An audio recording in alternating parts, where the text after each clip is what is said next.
Sagittarius, ito yung reading mo para sa Feb 19 to 28. Pero timeless reading din naman ito kahit kailan ito makarating sa'yo. Okay? Doesn't matter kung kailan makarating. So, lumitaw yan at kukunin ko na yan. Pwedeng merong Scorpio energy, Virgo, Pisces.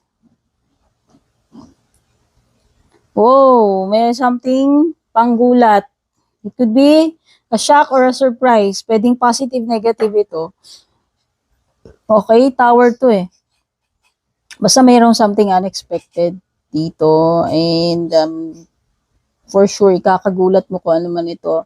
Minsan ito ay changes, minsan ito ay mga berya, no? Minsan ito ay sudden realization, awakening, may mga reveal, minsan ganyan. I hope wala namang emergency.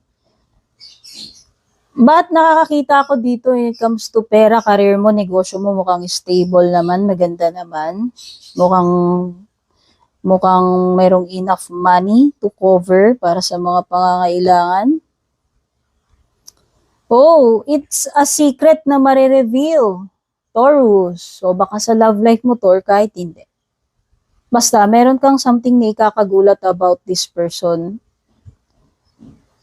No? It could be ikashock mo pa nga yan. Merong malaking reveal tungkol dito sa person mo.